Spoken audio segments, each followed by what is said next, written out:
Good afternoon, ladies and gentlemen, and welcome back to the Nest radio station. I am your host, Sarah Mean. Today we have a very special hometown hero joining us, a former senator from our community with a wealth of experience and insights to share. Please welcome to the show former senator and current chief operating officer for Michigan Department of Health and Human Services, Mr. David Knezek.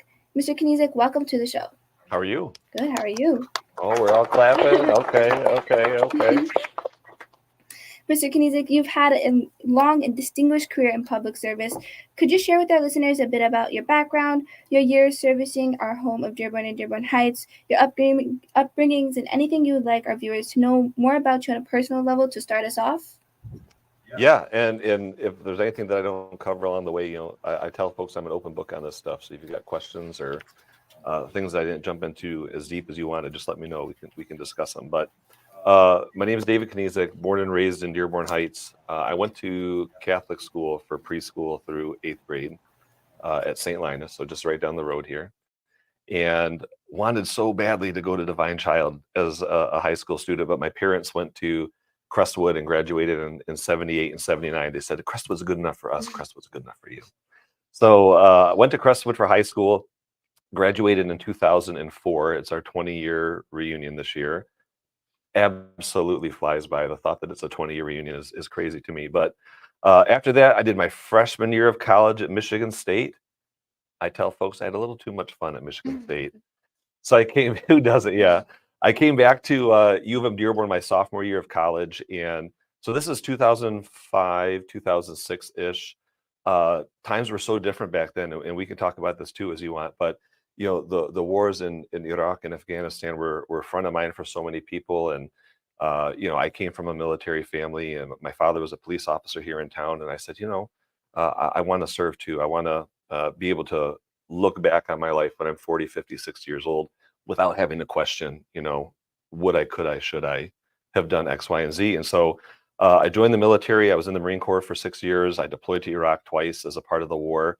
And then when I came back, I got back into school. I had a significantly different appreciation for all the things that we have here in the States after coming back from that experience.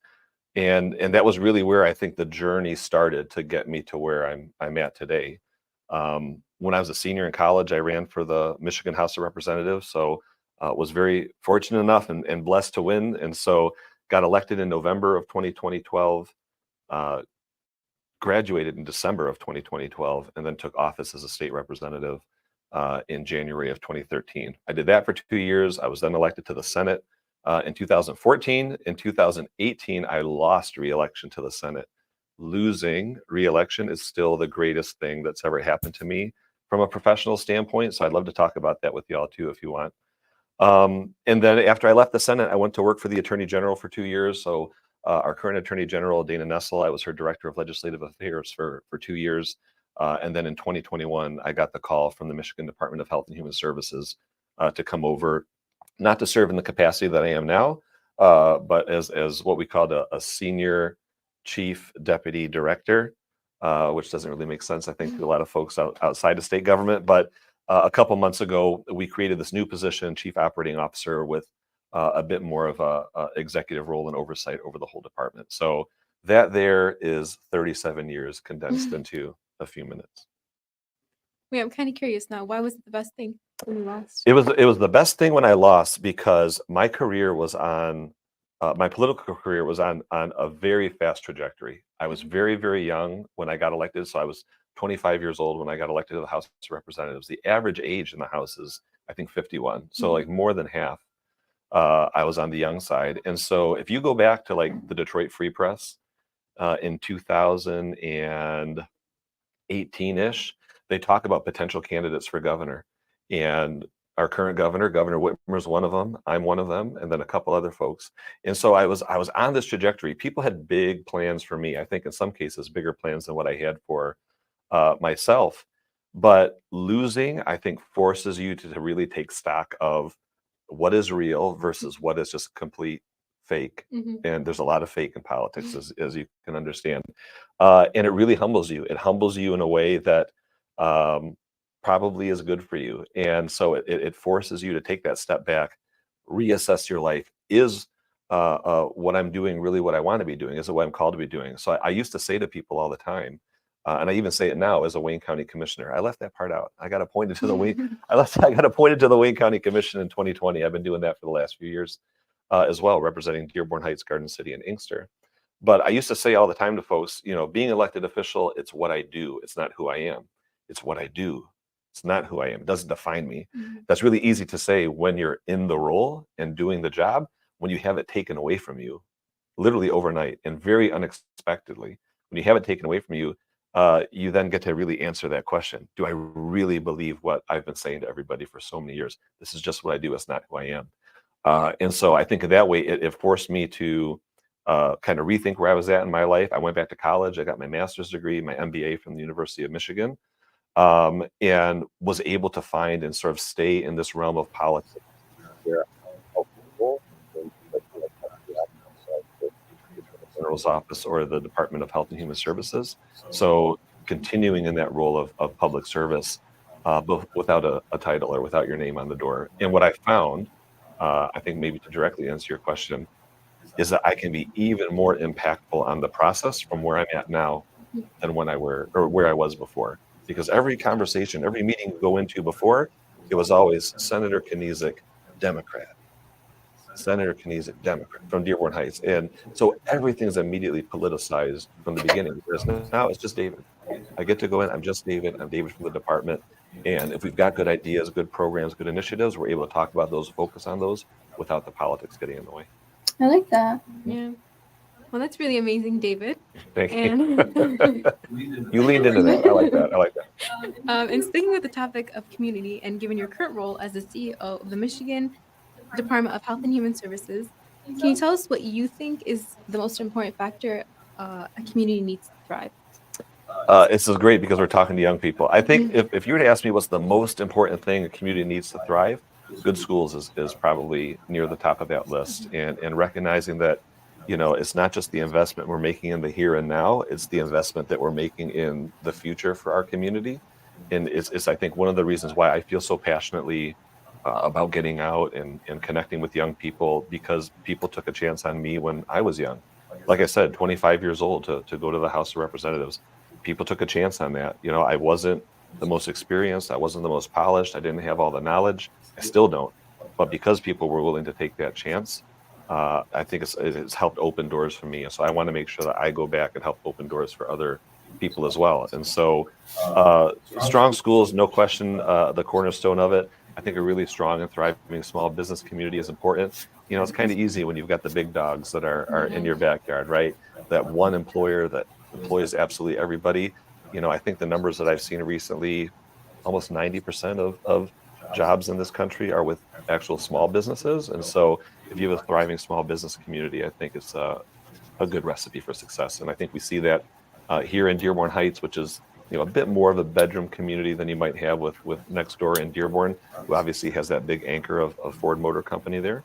But between the schools and the small businesses, I think that's a good recipe for success.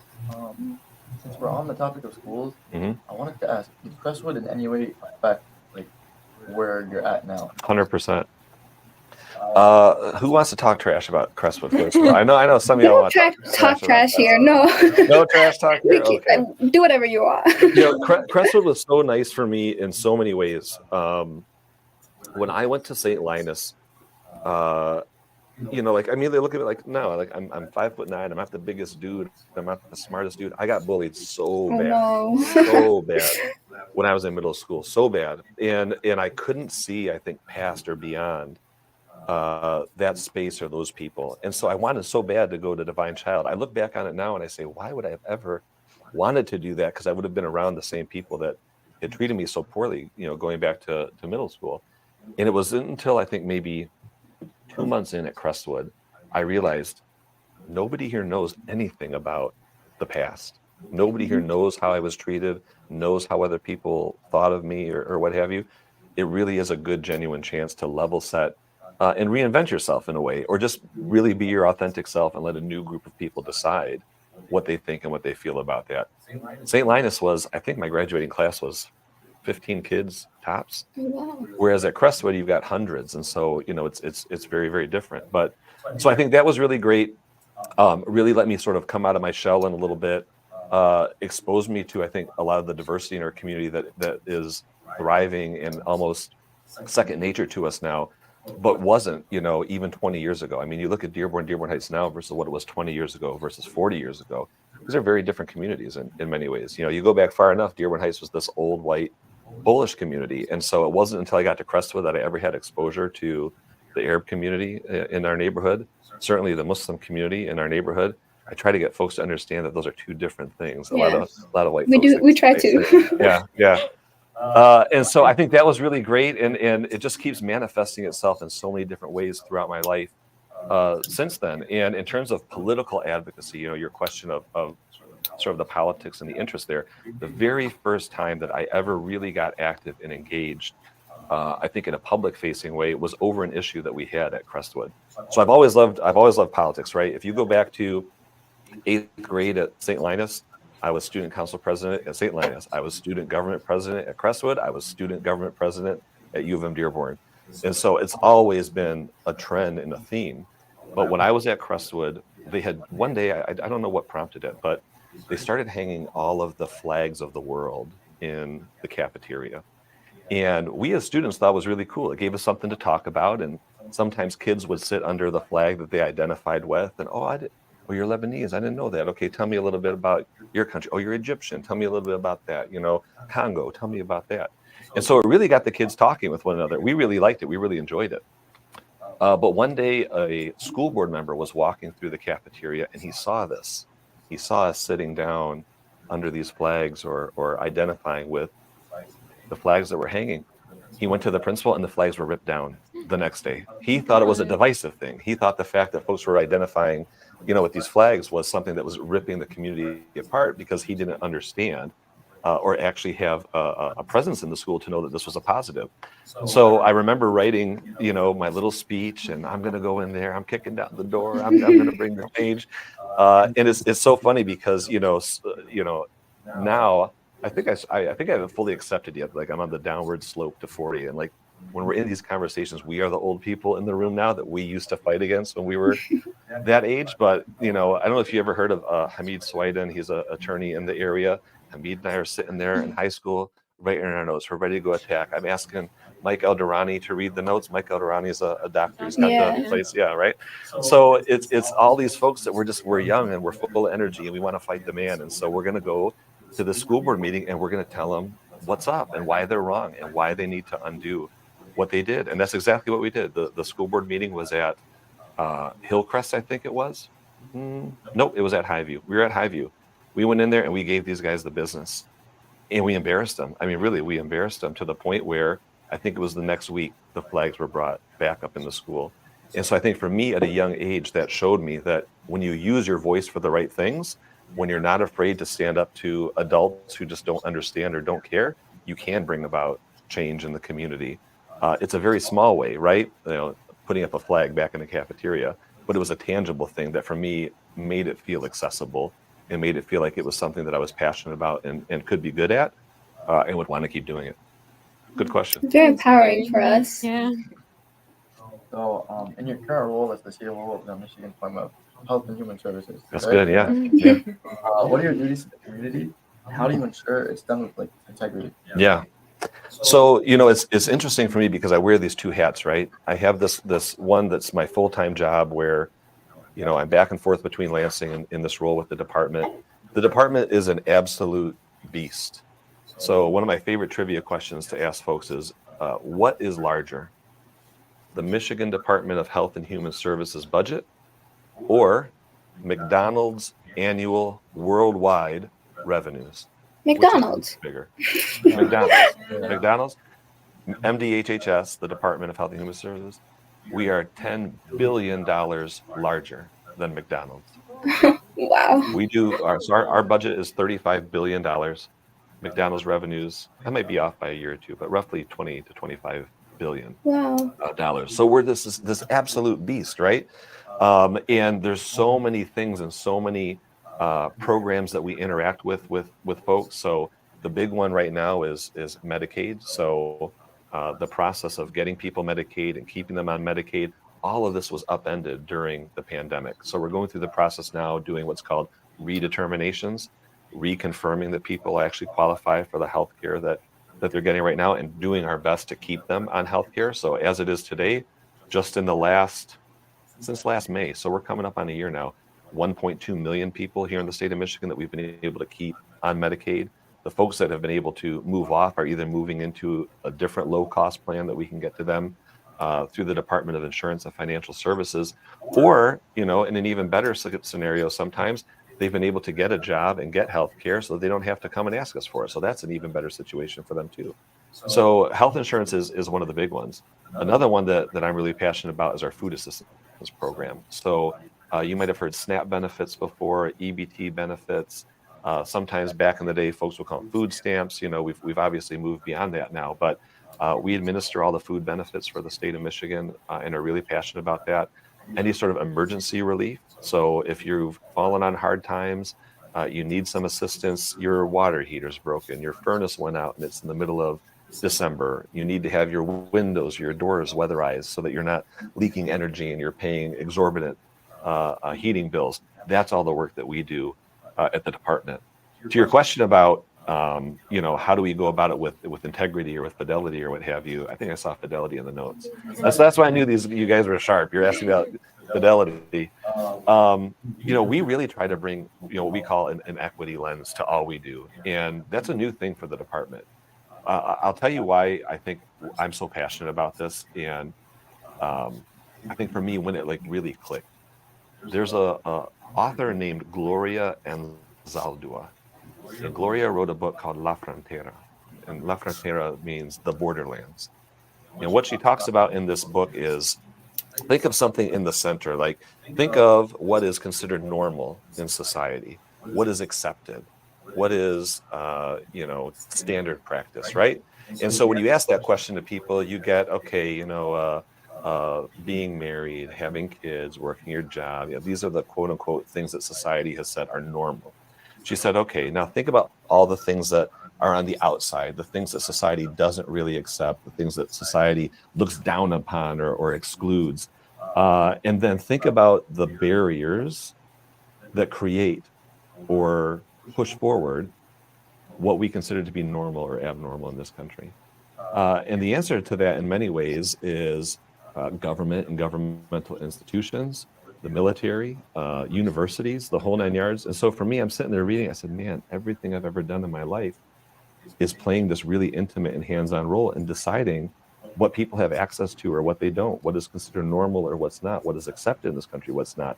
And I think for me, recognizing that you're a part of these institutions that in many ways have held people back and pushed people back and hurt people in a really serious way in the past, recognizing that you have to then lean in and make a lifelong commitment to trying to be a part of the solution or undoing it.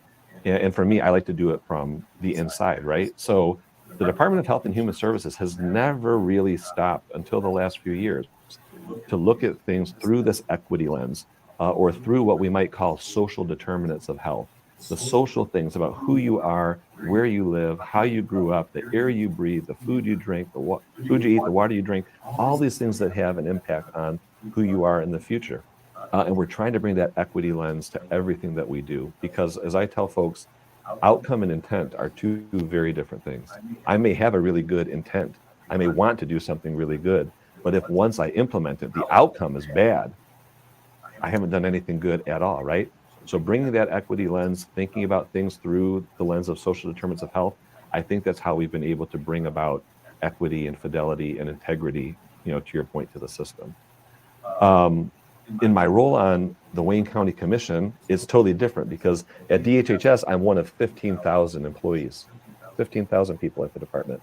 Here at the Wayne County Commission, it's me and my legislative assistant, Celine Nasser. So it's just a two-man show with 3 communities that we're trying to represent. So for me, it's all about intentionality and, making sure that every community that I serve and that I represent is being treated the same. And I think that manifests itself in a number of different ways. I've got a very diverse community. Dearborn Heights, very diverse. Garden City, predominantly white. Inkster, predominantly black.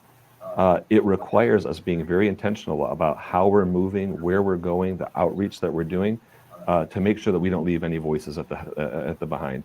And especially for me as a middle-aged white dude, to make sure that I'm being intentional about uplifting the voices of Arab Americans, Black Americans, and others in this, so that it just doesn't become the crusty middle-aged white dude show. You know what I'm saying? So that's what we try, and it can be in little ways. Our Teacher of the Month program, our Business of the Month program, everything gets rotated around. Everything's very intentional about who we're uplifting and who we're showing, and who we are establishing as the best and brightest in our community. So our Teacher of the Month, Business of the Month program, the whole 9 yards, and then in terms of advocacy and resources that I'm bringing back to the district, I always think about Inkster, who gets overlooked, consistently overlooked. Black and brown communities consistently overlooked in this country, and certainly at the political level. I think about South Dearborn Heights, and some folks in Dearborn Heights will correct me. They'll say, there's not a North and there's not a South. There's one Dearborn Heights. Conceptually, I get that. But the reality is the north end of Dearborn Heights, this area north of Cherry Hill, gets way more attention and resources and support than our folks do along the Van Born corridor. And so making sure that we're being intentional about how resources are distributed is important to me as well. So that's what I try to bring to the job. And then you also have to bring to it, this is like a very long answer, so I apologize. You have to just accept and know on the front end that you don't have all the answers.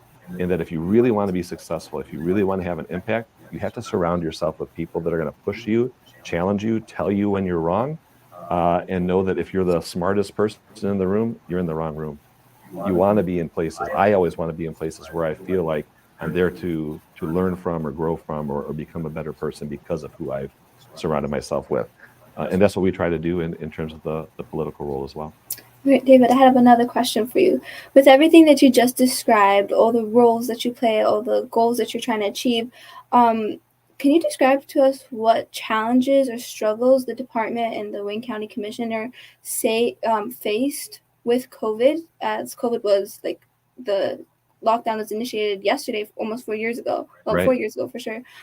So yeah, what challenges and struggles did the department face with all those? Yeah, I think so many of those challenges, those struggles were across the board because, they're both layers of government, mm-hmm. right? So your state, your county, your local, your federal.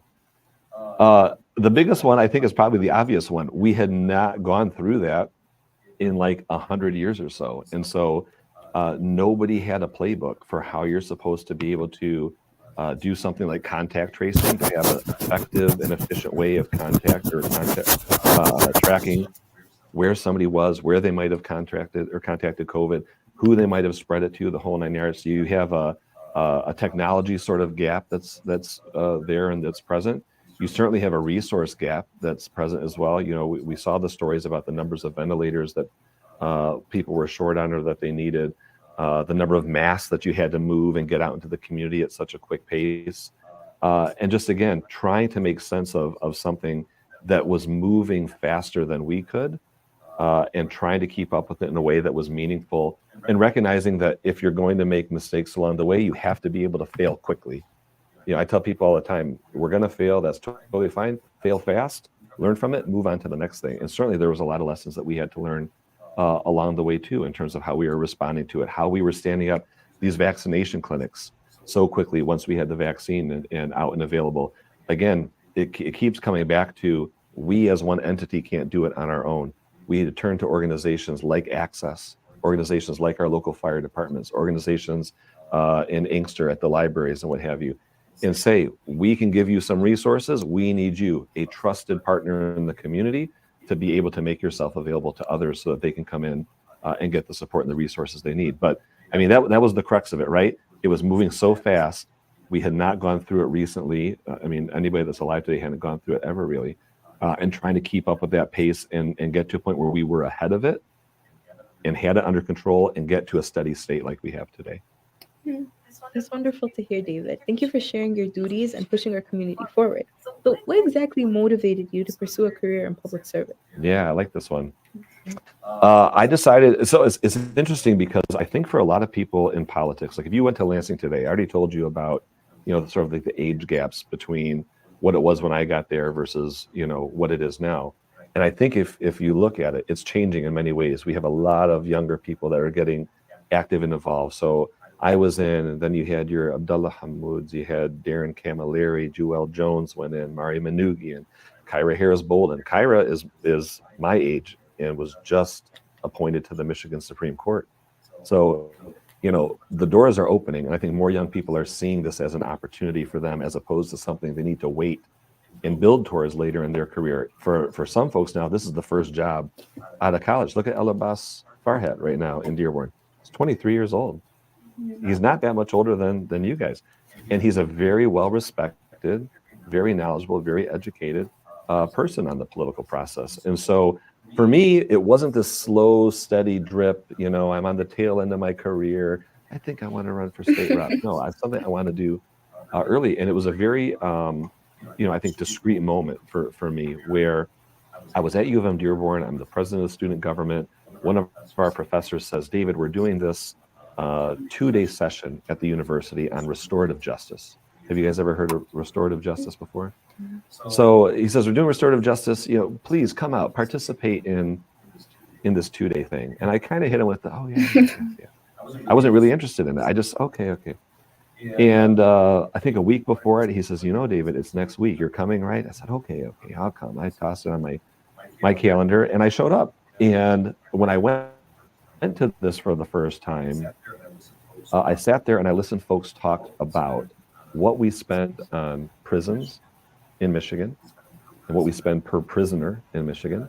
And I listened folks talk to what we spend per student in Michigan. Now, this was many, many years ago, right? So it's changed now in a good way. But back then, we were spending roughly $7,000 per student in the state of Michigan. We were spending, on the low end, $35,000 per prisoner. The most expensive prisoners in Michigan back then, they were spending $150,000 per prisoner every single year. It's because these folks, were they folks who had committed a wrong and should have been incarcerated? Yes. But these are also folks that suffer from very serious mental illnesses as well. They needed to belong in an appropriate facility or institution for that, not just sitting in a jail cell.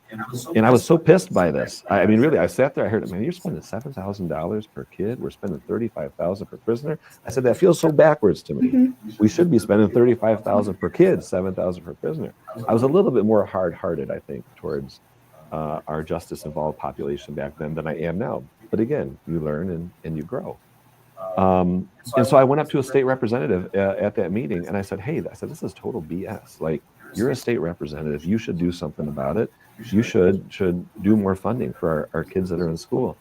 And she hit me with, I can see you're so passionate about it. You should do something about it. Why don't you run for office? And I look back on it now and realize that was really just kind of like a blow off answer. Oh yeah, you run for office, little boy. But because me, like, I'm just a total type A, and listen, every person that runs for elected office, they've got a little bit of an ego, right? They've got a little bit of an arrogance to them. There's no doubt. And she said, why don't you run for office? You're so passionate about it. I said, I will. And so the next day, we went into Ryan Correctional Facility. It's since been closed, and we were talking literally from me to Noor with people who were in prison for murder, and you're asking them the question, like, why did this happen? What were the circumstances that led up to this happening? Where did you feel you went astray or things went wrong? And consistently over and over and over again, in this case, it was predominantly men that we were talking to. They said education. I didn't have the education. I didn't have the support at school, didn't have the support at home, and that's what caused me to go down this path. And I remember seeing, I'll never forget the image. We were leaving Ryan Correctional Facility and they had a prison art project that was going on. And there was a gentleman who had drawn a picture on a trifold board. Remember those trifold boards you do projects on? And in the middle of it was an hourglass. And at the top of the hourglass, it was a school. The bottom of the school was crumbling into pieces. And those crumbled pieces were turning into dollar bills. And they were flowing through the hourglass down to the bottom, and they were reforming as a prison. And just something about that image was so powerful to me. This crumbling school, the money from the school being invested into that prison. I said, man, we really have to do something about this. And so I went back to U of M Dearborn the next day. I talked to a young group of friends. I said, guys, we need to run for office. Like, it would be my name on it, but it had to be this team effort. We have to do this. We need to have a seat at the table. because if we don't have a seat at the table, these old folks are talking for us, and they have no idea what our experience is or what we're passionate about. And so that really was it. We decided then and there, I'm going to run. I was a little bit older because of my military time, right? But I'm going to run. It's going to be a totally student-led thing, and we're going to use this as a chance to kind of, stake our claim to the political process. So it was all students from U of M Dearborn. It was all students from Crestwood. I had some students from Dearborn High because at that point I was going into teaching at the time. And so I had been teaching or student teaching 7th and 8th graders at Bryant Middle School in Dearborn, who were then in high school. And so they said, well, you gave to us, it's our chance to give back to you now, the whole 9 yards. And so that's where it started. That's where it ended. It was that interaction in that facility that made me want to get active, want to get engaged. And then the young people that we surrounded ourselves that allowed us to get there.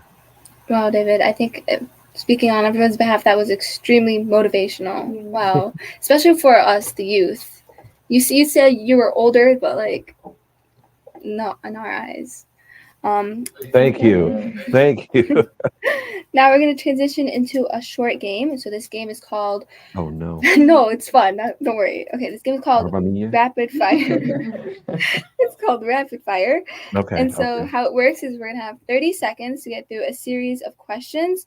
And so as soon as you answer one question, I'm already off asking you the next, okay? So you have to be really quick with it. Okay. And so the purpose of these questions are to get you to know you more on a personal level, even though you just told us your entire life story. Okay, so are you ready? Yeah. All right. Finish the sentence for me. In the morning, I drink coffee or tea. Water. Oh, okay. Favorite Middle Eastern dish you always eat? Faster, come on. Makhloute. Wow. You don't eat that. Do you camping or boating? Say what? Camping or boating? Camping. Okay. Favorite Detroit team, the Red Wings, Tigers, Red Lions. Wings. Okay. You didn't even finish. Greatest basketball player of all time, Jordan, Kobe, or LeBron? Kobe.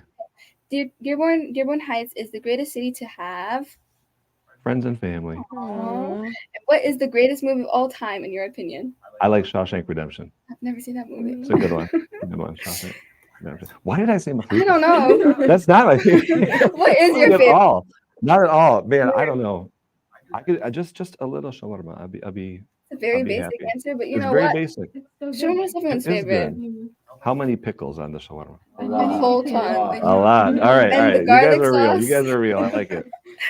David, you did great. Thank you for sharing your knowledge with us and for playing Rapid Fire with us.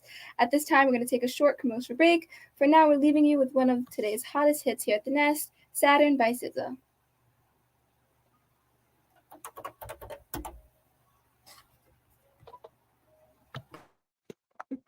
I know I've got a dent in my hair now. 100%.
HES Academies have been serving the Detroit metro area for over 23 years, promoting academic excellence, leadership, and cultural diversity, ranking as some of the top schools in the state of Michigan. Our pre-K through 12th grade students enjoy tuition-free, state-accredited education by STEM certified and highly qualified staff with no geographical restrictions, and with advanced placement, college dual enrollment, scholarship, and Arabic language programs. Nor International Academy in Sterling Heights at niapsa.org, Star International Academy in Dearborn Heights and in Canton at starpsa.org, Universal Academy in Detroit at universalpsa.org, and Universal Learning Academy in Westland at ulapsa.org. Join HES Academies today and enjoy a free Chromebook for every enrolled student. Welcome back to the Nest radio station. I'm your host, Sarah Mean. Today we have a very special guest with us. Please help me in welcoming the former Senator and current Chief Operating Officer for Michigan Department of Health and Human Services, Mr. David Knezek. Let's dive right back into it. David, I want to thank you for coming on the show again. I know that you're probably really busy. Now, I know that you graduated from Crestwood High School, and Bazzi graduated from Dearborn High, which, from what I've heard, was a small rivalry. And by the way, he always talks about how Pete beat you pretty bad during basketball. So maybe you should know that. But we are a charter school in the city of Dearborn Heights, and who have gained a tremendous amount of support from our community throughout the years. We have hosted several public officials like Fadl Mahmoud and Dr. Piles over here at the Nest radio station and the CTE Center, and are amazed at the work we have done and are doing. So what are your thoughts about charter schools, and how can you help us spread the word about what we are doing? You know, I'd love to help spread the word about what you guys are doing. And, you know, for me, you know, we always had fights when we were in Lansing, right? Public school, charter school. Now they'll tell you, and this is true, the law is public charter school. So some folks try to make them different. Some folks try to make them one and the same. For me, what I've always tried to remember and try to keep at the forefront of sort of my discussions and my thoughts and my approach is that that's over there. At the end of the day, this is about kids. And what are we doing to give back to kids and pour into the community? And good ideas don't come from any one place, right? I don't know anybody else in the area that's doing a type of podcast like this, but they're doing it at your school. And so for me, I want to come out. I want to be a part of that. I want to help uplift and support and get the word out, promote it on my social media, because I want other folks to see this and say that they want to be a part of it too. So for me, it's a good chance to come here, meet you all, interact with the Nest, and then to go off and be a good ambassador for you all, to encourage others to come and do the same. So, you know, I think that's for me very, very exciting. And I heard when we were there at the break about, you know, there's a little competition maybe brewing between us and Canton, I think it was, PCCS. And so, you know, you're darn right. I want the Dearborn Heights folks to bring home the gold, right? So anything that I can do to be helpful and supportive there, I'm happy to do it, because again, sometimes we get caught in these political debates and we forget what it's really about. And it's the kids and the success and what we're doing to set them up for success in the future. I look forward to the day where I can take a step aside and let somebody else come in behind me and pick up that baton and keep running it. I don't want to be one of these guys who's like half dead walking into you know, a legislative chamber, can't think, can't function, the whole 9 yards. Again, I want to be able to make sure that we can pass that baton off to a young generation. And I mean, from what I see here today, you guys are all ready to go. Don't run for county commissioner. And so, David, as you may know, Charter School Week is coming up in May, and on May 15th, our very own Dr. Bazzi will be a keynote speaker in Lansing on behalf of charter schools. And so we wanted to get your opinion. What do you think, what suggestions do you have for Bazzi, who may be listening to this, to speak about charter schools on our behalf and to spread the mission and word about charter schools? You know, anytime you're going to advocate, you know, to a legislator, it's tough because there's so many good things that are going on, so many powerful stories you want to tell, but you have a very tiny window to be able to convey it, right? And so sometimes it can be a challenge to take this huge, powerful narrative and boil it down to something that is so simple and digestible. And so you have to remember a couple of different things. When you're talking to legislators, their day changes every 15 minutes, every 30 minutes, and that's straight through for that full 8-hour day. So I remember days when I was in Lansing, I'd be taking 19 to 20 meetings a day. Wow. And by the time the end of the day came, I probably would have had trouble thinking back to what it was that we had talked about in that first meeting. So it's not just that advocacy that you're doing in Lansing. You want to go in, you want to tell your story, have a powerful narrative that you can put in front of people, but you really have to humanize it. That to me is the key that I think a lot of people miss out on. I was talking with some anesthesiologists the other day, and they were going on and on and on. Well, David, the data says, the facts say, the scholarly articles say, David, believe this, believe that. I said, I understand that. I believe that. But there's 110 representatives across the street who don't care what the articles say. They don't care what the scholarly research says. They care what they think in their head and their heart, or what they saw on Fox News or CNN the night before, right? So when you humanize it, though, it's so much harder to hate. When it's humanized, we're seeing this all over the world right now, right? When you dehumanize somebody, it's done intentionally to make it easier to disagree with them or hate them or push back on what we support it. So no matter what things we're going to advocate for, maybe it's for charter schools, maybe it's for greater investment in STEM or STEAM or whatever it may be, CTE, when you can humanize it, when you can tell those stories that they're going to go back and tell their family and their friends, that's how you get it to stick. The data, the numbers, all that other stuff, that doesn't sell in Lansing. That doesn't sell in the capital. It's what you can get them to stick in their heart. Take notes, Dr. Bazzi. That was really good. No, I know that I'm really enjoying this. Me too. So much. Maybe your Middle Eastern food was kind of questionable. Why did I say that? Why did I say that? Don't remind him. Like I could have said, like we talked about when I was in Lebanon last year, I had genetic for the first time. Could have said that. Yeah. Those are so good. Well, the name will be different in different parts Yeah. of the country too. Yeah, but yeah, grape leaves, phenomenal. Genetic. Wonder why did I say?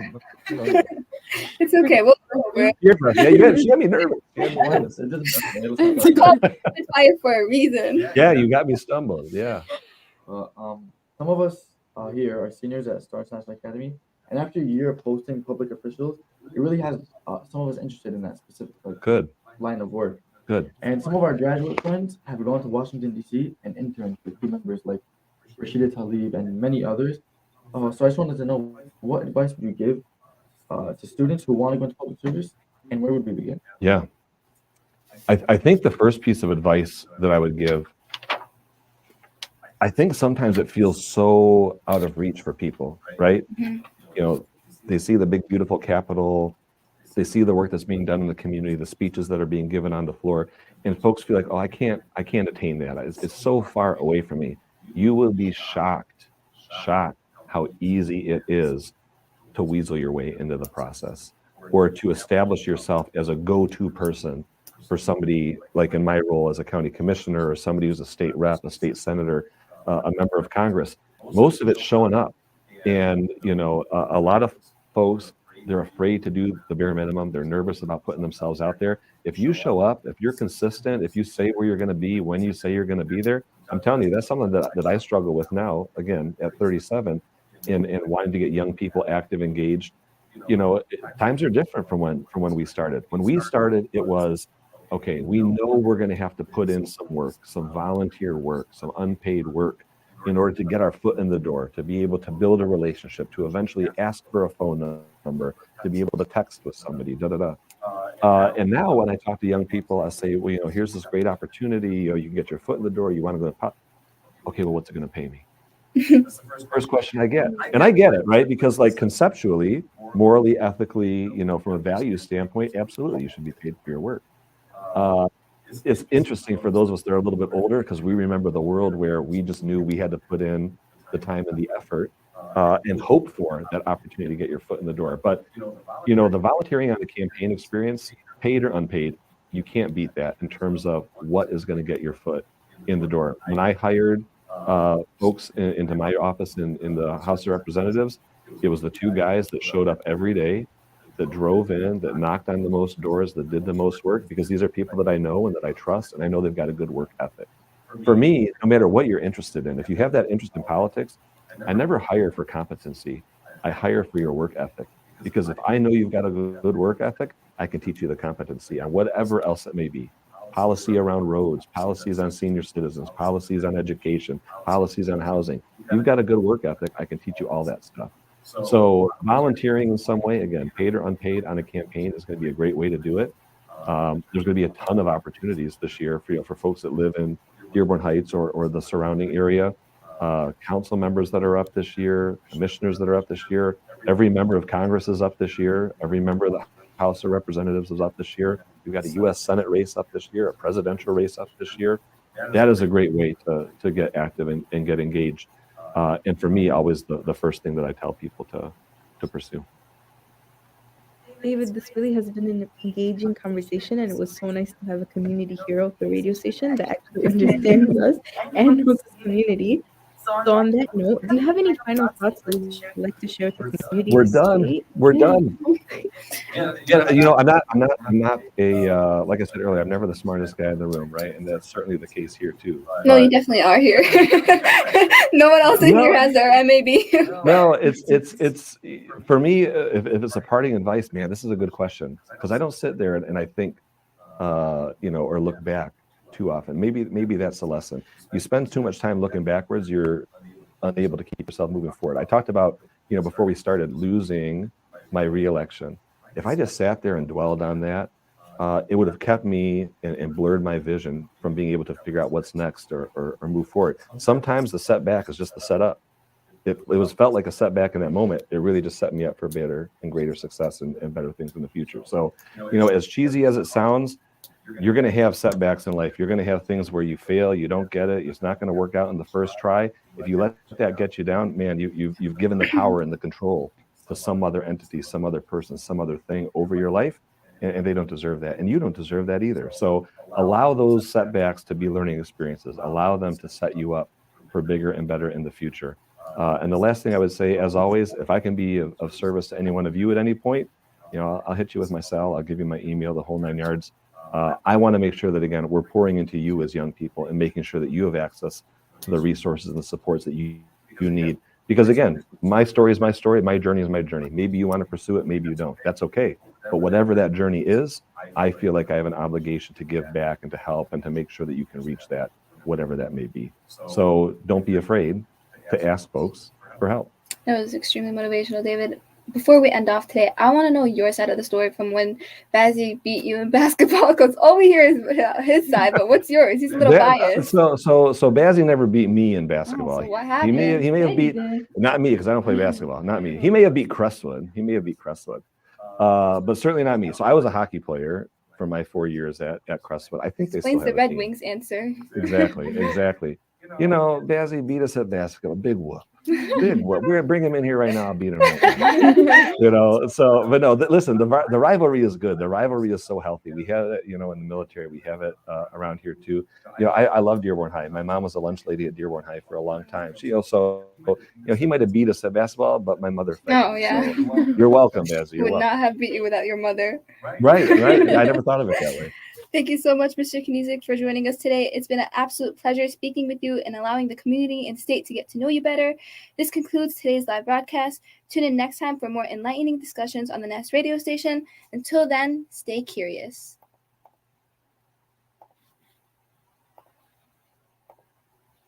We're done.